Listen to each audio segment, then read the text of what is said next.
보실 말씀 구약 성경에 있는 신명기 6장 4절의 말씀입니다. 신명기 6장 4절, 우리 한 목소리로 이 말씀 같이 읽어보겠습니다. 시작. 이스라엘아 들으라, 우리 하나님 여호와는 오직 유일한 여호와시니. 아멘. 오늘은 한 분 하나님과 새 위격, 한 분 하나님 그리고 새 위격, 이렇게 두 가지로 웨스트민스터 문답에는 나누어져 있는데 오늘 합쳐서 한 번에 살펴보도록 하겠습니다. 자, 문답을 한번 해보겠습니다. 제5문입니다. 하나님 한 분 외에 더 많은 하나님들이 있습니까?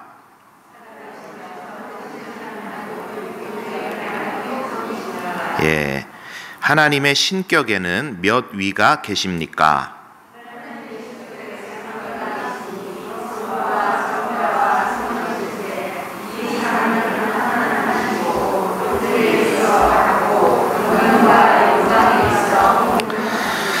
예, 우리 1번 먼저 한번 읽어보고 시작하겠습니다. 오직 유일하게 한 분뿐이신 하나님. 시작.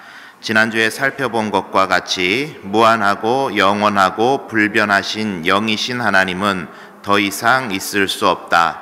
인간이 만들어 놓은 신들은 모두 유한한 존재이며 아무리 능력이 많은 인간도 결국 피조물일 수밖에 없다.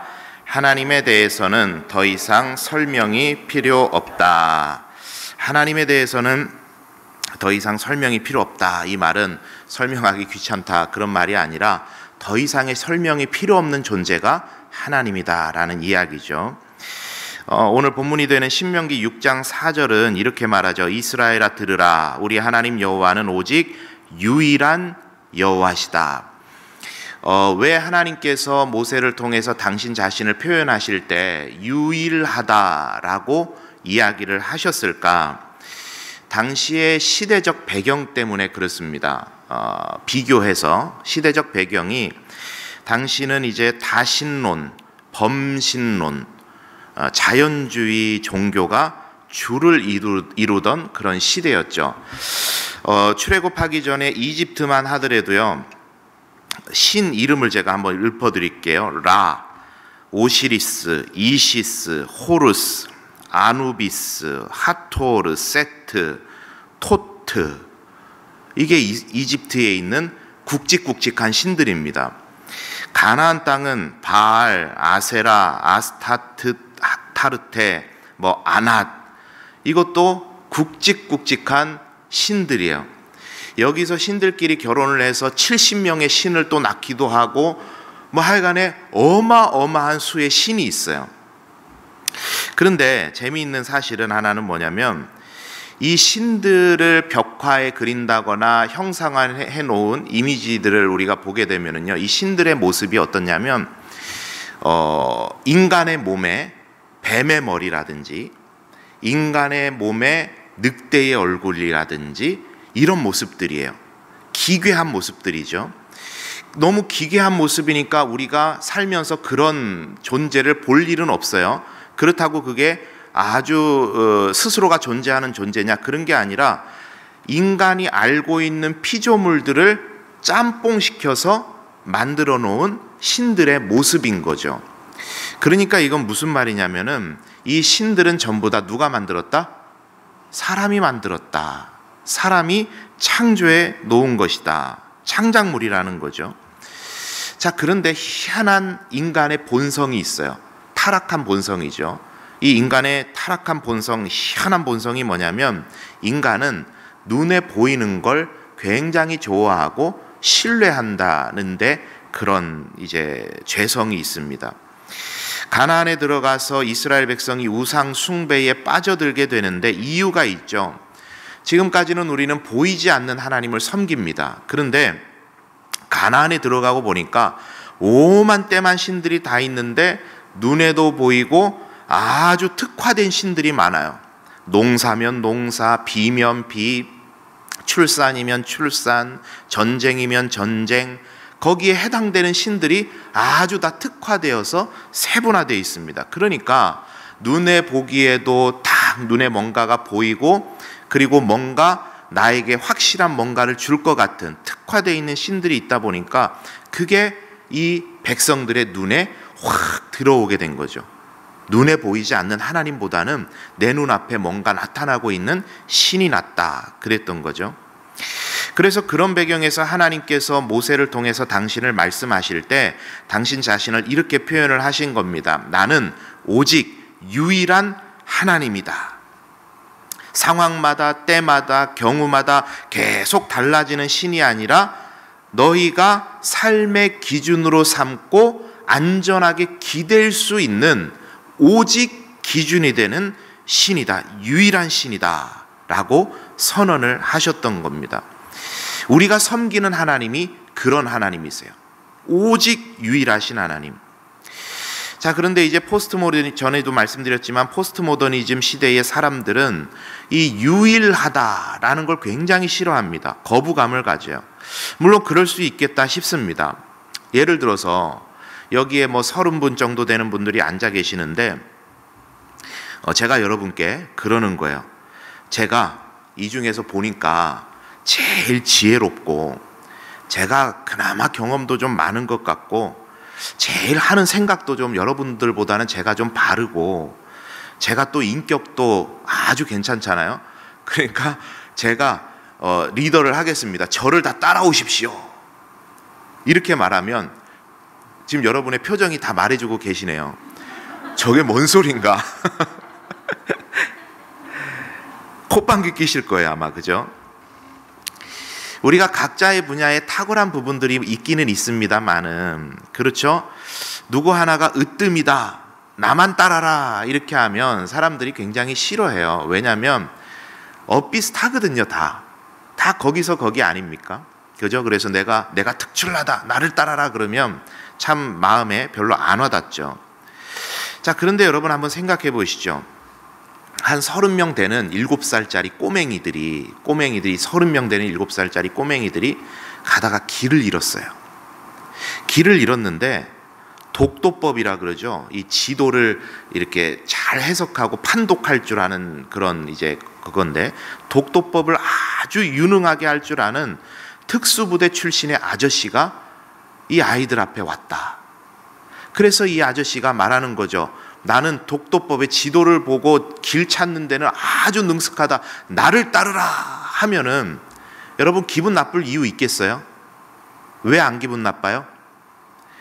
7살짜리의 능력 대 이제 독도법을 아주 유능하게 할 줄 아는 특수부대 출신 아저씨의 능력만큼의 차이가 굉장히 커요.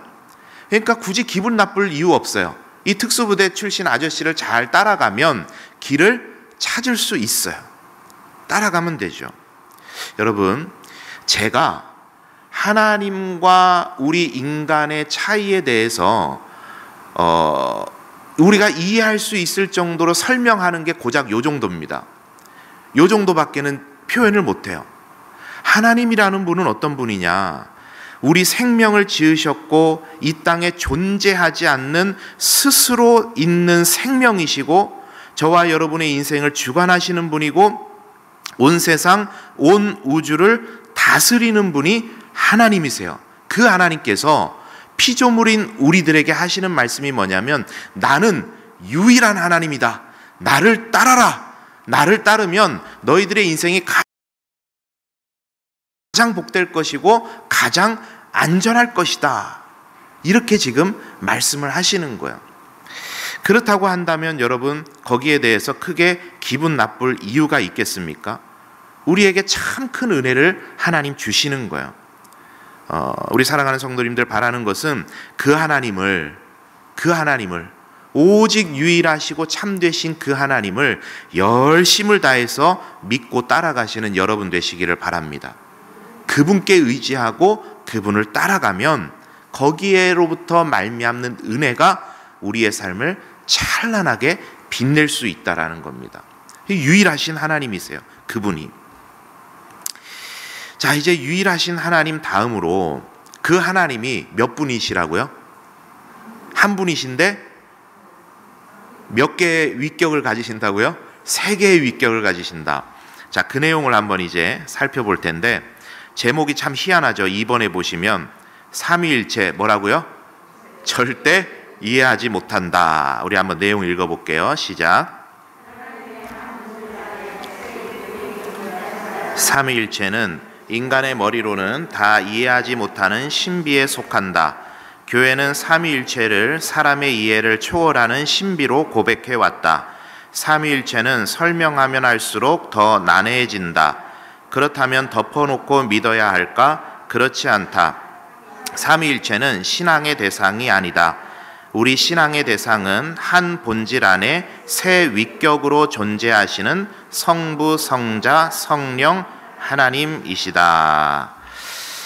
자, 다 같이 한번 이제 미궁으로 한번 빠져들어가 보시죠. 오늘 아침에 제가 뉴스를 보는데 10월쯤에 우리나라에서 직접 만든 로켓을 우주로 쏘아 올린답니다. 그게 뉴스에 나왔어요. 예전에 우리 2013년도쯤에 나로호라고 고성인가요? 고흥에서 쏘아 올렸잖아요. 그런데 그 나로호는 발사체, 그러니까 위성을 이제 쏘아 올리는 발사체는 우리 기술력으로 안 돼서 러시아 기술력이었답니다. 그런데 이제 10월 달에 쏘아 올리는 이름이 뭐더라? 누리호라 그러는데 그거는 발사체도 우리나라 기술력으로 만들었대요. 그래서 이게 만약에 10월 달에 성공을 하게 되면 전 세계에서 중대형 로켓 발사체를 가진 7번째 나라가 된답니다. 7번째. 대단하죠. 우리나라 기술력이 참 대단해요. 이번에 나로 때는 제가 울산에서 사역할 때라서 그때는 이제 시간이 안 맞아서 못 보러 갔는데 이번에는 어떻게 시간이 맞아지면 한번 제가 직접 가서 한번 볼 생각입니다. 여러분께 동영상 찍어서 보여드리겠습니다. 자, 이제부터 제가 로켓의 작동 원리에 대해서 여러분께 설명을 드리겠습니다. 어렵겠죠? 로켓의 작동 원리에 대해서 여러분 잘 아시는 분 계십니까? 한번 여기 나와서 한번 저희들 좀 한번 잘 알아듣게 설명해 주실 분들 계세요? 제가 설명한다고는 말씀드렸는데 방금 말씀드린 게 제가 로켓에 대한 지식의 전부예요. 로켓에 대해서 더 이상 몰라요. 저는 여기에 문외한입니다. 제가 아는 거라곤 이 누리호 뉴스에 나온 그 정도예요. 누군가 저한테 로켓에 대해서 설명해 주십시오라고 한다면 제가 솔직한 마음으로 저는 그 일에 문외한입니다. 저는 거기에 지식이 없어요. 제가 아는 거라고는 오늘 아침에 본 뉴스 정도, 그 정도가 답니다. 하고 말아야죠. 그죠? 그런데 그걸 한번 설명해 보겠다고 막 잘 알지도 못하는 열역학 제2법칙 막 이러고 그러면 이게 미궁 속으로 막 들어가는 거예요. 예. 마이크 안 놓고 계속 제가 설명한다고 쳐보세요. 이 말도 안 되는 이야기들 막 하지 않겠습니까? 여러분, 삼위일체는 수많은 신학자들이 우리 앞서서 여러 가지 신학적 정의들을 많이 해 놓았습니다마는 우리보다는 그들이 훨씬 더 많이 알겠죠. 많이 알고 잘 정리를 했습니다마는 그들의 지식 또한 삼위일체의 신비에 비하면 아무것도 아닙니다. 그래서 모든 신학자들이 하나님의 신비인 삼위일체에 대해서 정의를 할 때 항상 토를 다는 게 뭐냐면 삼위일체는 신비다. 그래서 어느 순간 선을 넘을 수가 없어요. 왜냐? 우리의 경험과 이해라는 것이 한계가 있기 때문이에요. 누군가는 책을 한 권 더 봐서 조금 더 알 수 있고 누군가는 10권을 더 봐서 10권만큼의 조금 더 알 수는 있겠지만 결국은 한계에 부딪히게 돼 있습니다. 우리가 이해할 수 없는 부분이에요. 신비입니다. 여러분, 우리는 김지원 안에 새 인격이 존재해버리면 이걸 뭐라 그러죠? 정신분열증이라 그래요. 김지원 안에 새 인격이 존재해버리면 이건 정신분열증이에요. 인간은 그래요. 그런데 하나님은 그 하나님 한 분 본체 안에 새 위격이 존재하신대요. 이게 우리의 경험이나 이해로는 도저히 납득할 수도 없고 이해되는 부분도 아닙니다. 그러나 여러분, 내 머리로 이해가 안 된다고 해서 그것이 거짓이라고 하거나 받아들일만 하지 않다라고 단정 지어버리는 것 또한 상당히 우매한 일이죠. 앞서 로켓에 대해서 말씀드렸는데 여러분, 이 로켓을 쏘아 올린다는 게 조선시대 그보다 훨씬 이전의 시대에 사람이 무슨 물체를 저 하늘 저 밖으로 쏘아 올리고 사람이 저쪽 저 별에 네가 보는 저 별에 가서 살 수 있단다, 갔다 온단다 하면은 그게 이해가 되겠습니까? 결단코 이해가 안 되겠죠. 우주가 뭔지도 제대로 몰랐을 텐데. 그러나 그게 그렇다고 해서 거짓말입니까? 아니죠. 인간의 경험이 거기까지 아직 닿지 않았을 뿐이지 그것이 거짓이라거나 받아들일 만하지 않다라고 단정 지을 수는 없는 것이죠. 그래서 여러분, 우리가 이 삼위일체에 대해서 이야기할 때, 이 삼위일체를 받아들일 때 가져야 하는 인식의 작동 원리는 뭐냐면, 이해라는 측면으로 접근하면 안 되고 우리의 이해를 넘어서는 차원이 있음을 인정하고 이 이야기를 시작해야 돼요. 이해가 되십니까? 내 머리로 한번 이것을 이해해 보겠다라고 시작하면 우리는 반드시 벽에 부딪혀요. 그러나 내가 이해할 수 없는, 우리가 경험하지 못하는 신비한 차원이 있다라는 열린 마음으로 접근해야 하나님께서 눈을 열어주시는 거예요. 그래서 우리는 1차원의 선, 2차원의 면, 3차원의 도형을 경험하고 살아가지만 그 이상의 차원, 공간과 시간이 동시에 존재하는 4차원의 세계가 있다는 것을 우리가 이해를 해야 됩니다. 아예 다른 차원의 이야기라는 거예요. 한 본체이신데 셋이 계시고, 이 셋이 영원히 계셨지만 2000년 전에 태어나셨고 2000년 전에 오순절 마가다락방에 임하셨고, 그러나 영원 전부터 계셨다. 그게 삼위일체의 신비입니다. 그래서 하나님이라는 존재는 우리가 이해되는 존재가 아니라 그 하나님이 우리에게 자신을 알려주시고 믿음의 눈으로 그것을 바라보고 받아들이는 존재가 하나님이라는 존재라는 겁니다. 삼위일체가 그렇다는 거죠. 자, 난해하시죠?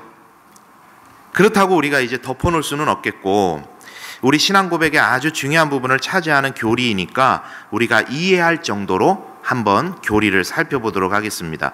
먼저 삼위일체를 알기 전에 교회사적으로 삼위일체를 오해했던 내용들 먼저 살펴보겠습니다. 뒷장에 보시면 3번이 있습니다.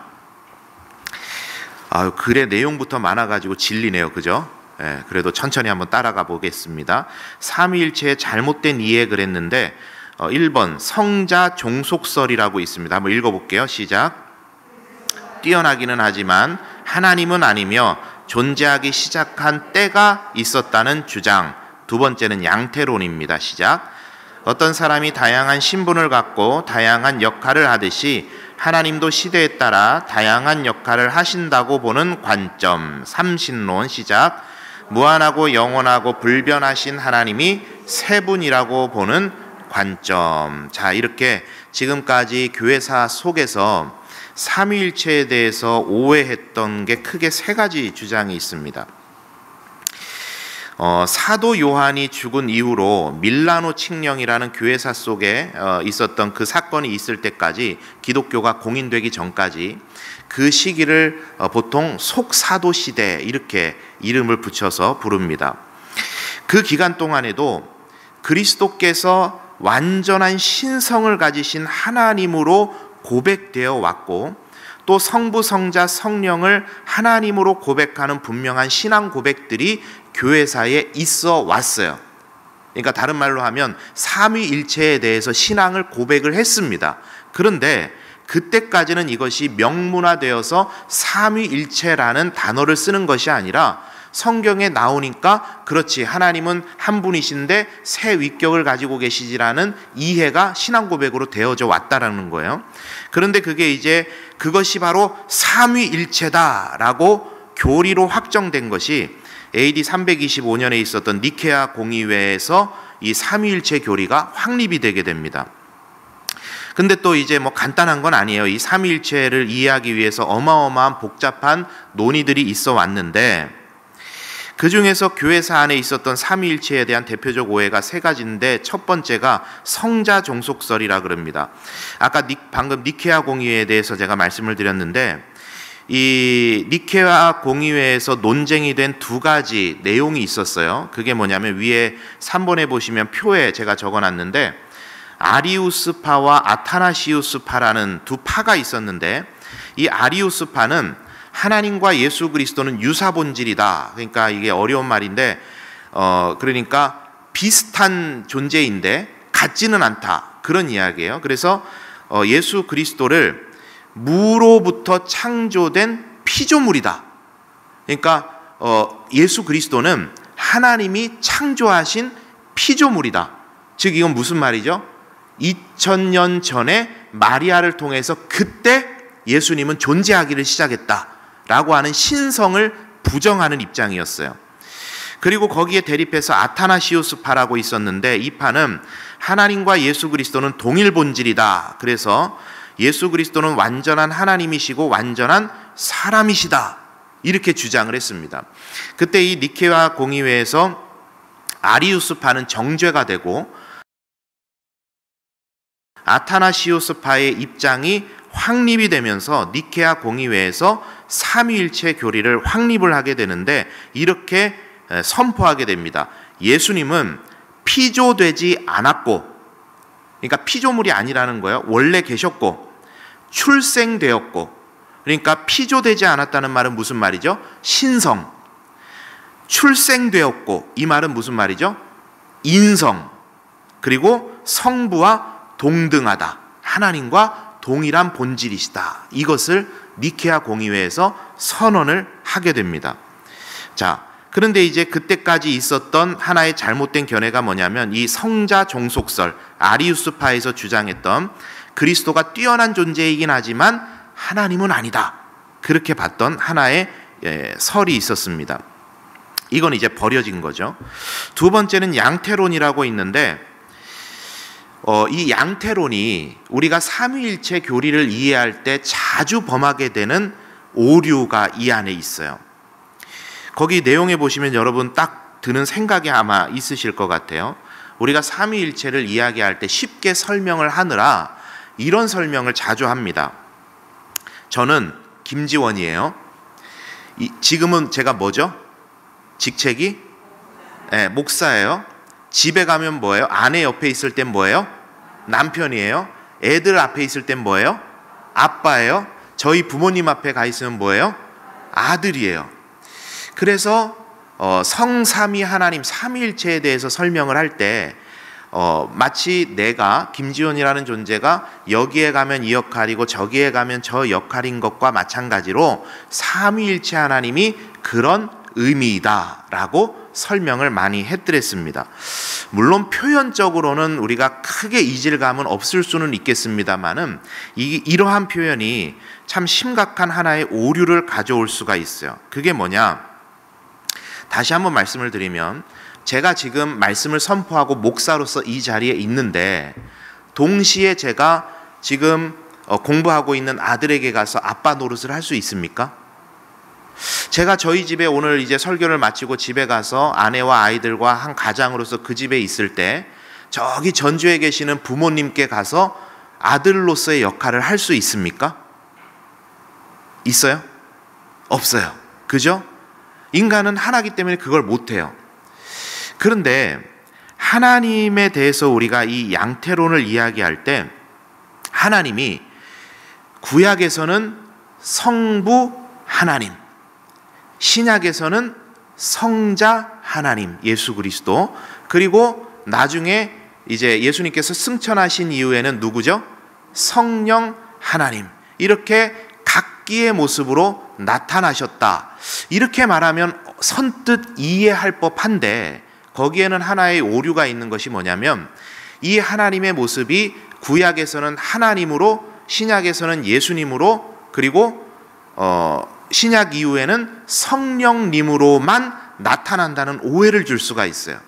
그러나 그게 아닌 거죠.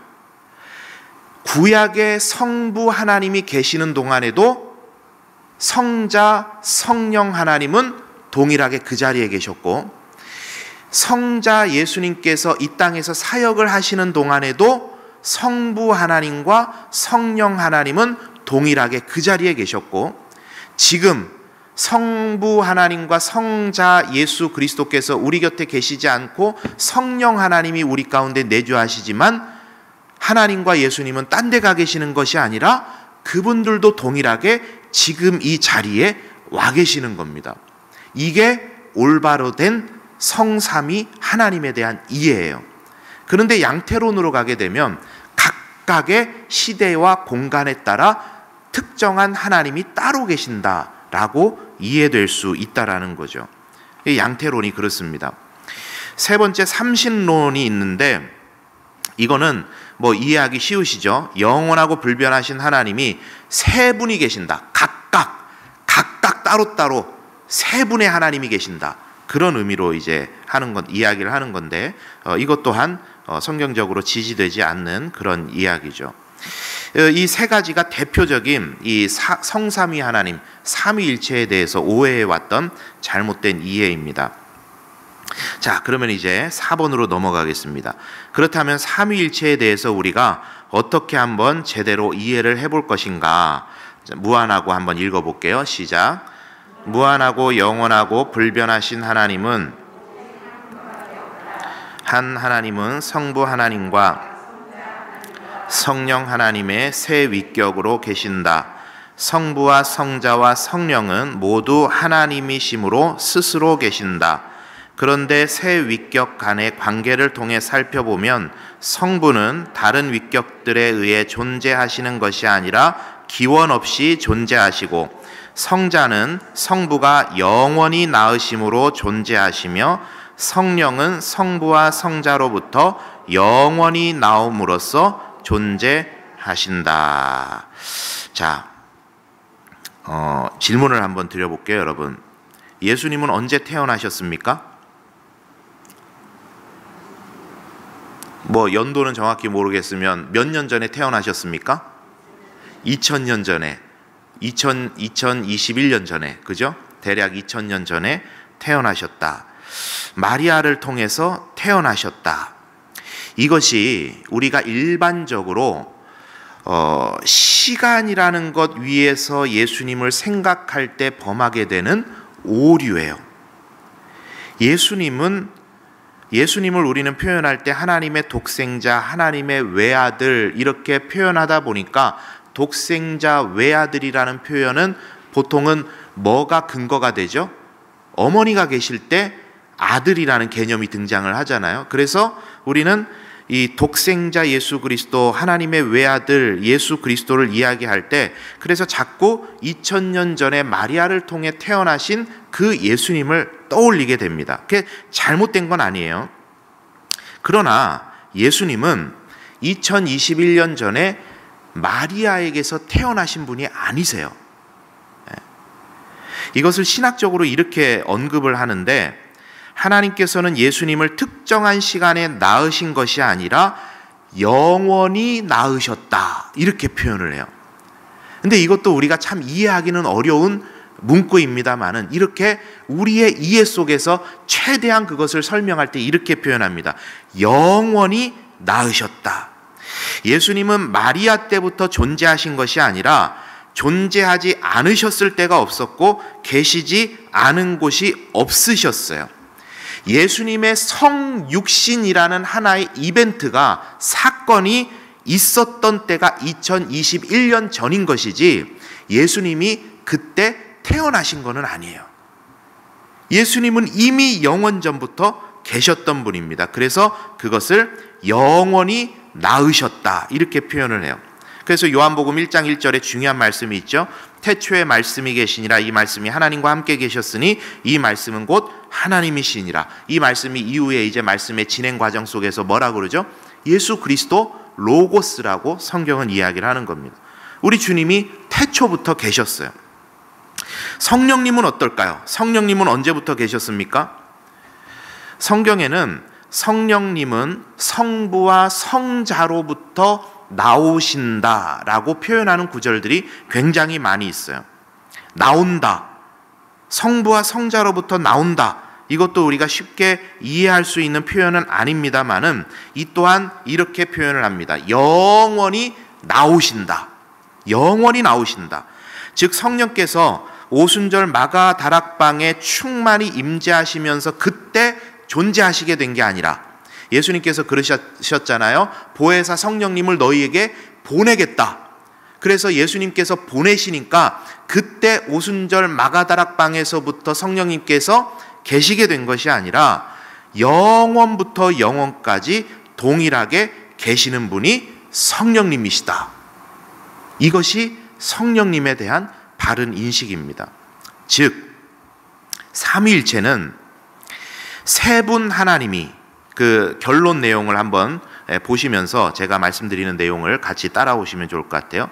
삼위일체는 세 분 하나님이 한 본질을 가지셨기 때문에 성부와 성자와 성령은 이 세상의 창조와 구원에 있어서 한 목적과 한 뜻과 한 계획을 가지고 계신다.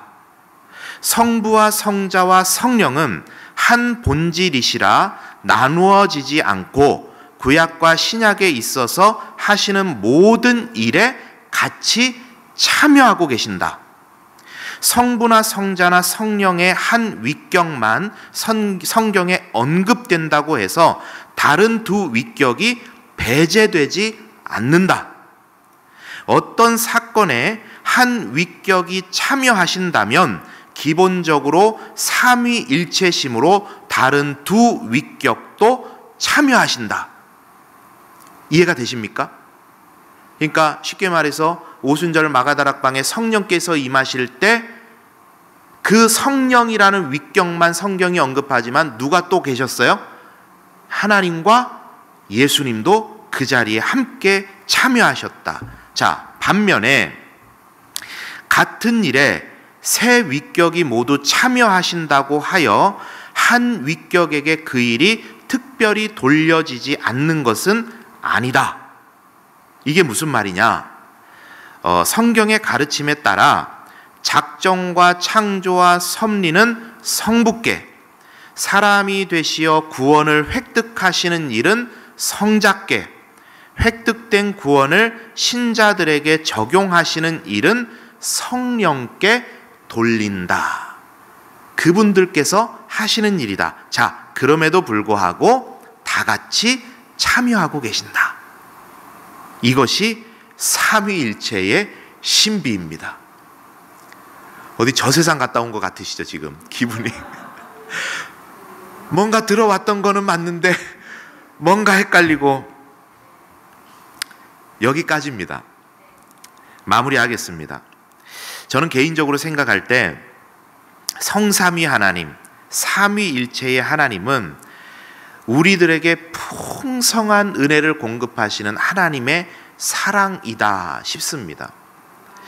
이거는 제가 지금까지 삼위일체 교리에 대해서 또 이 과정을 준비하면서 제가 많은 책들을 참고하고 살펴보고 이론들을 봤습니다만은 이렇게 표현하시는 주석학자나 신학자는 제가 아직까지는 못 봤어요. 이거는 제 표현이고 제가 받은 은혜에 관한 내용입니다. 저의 해석이에요. 우리 삶의 자리를 세밀하게 섬세하게 다스리시는 하나님의 모습이 삼위일체의 하나님이라고 저는 생각해요. 성경에서 삼은 뭐죠? 완전수. 세상에 삼각형만큼 안정적인 도형은 없다라고 이야기를 해요. 그만큼 우리를 지극한 사랑으로 사랑하시면서 완벽한 케어를 우리들에게 허락하신다는 하나님의 사랑의 표현이 삼위일체 하나님 안에 담겨 있는 것이다 싶습니다. 여러분, 이 하나님은 우리 머리로 이해되는 분은 아니십니다.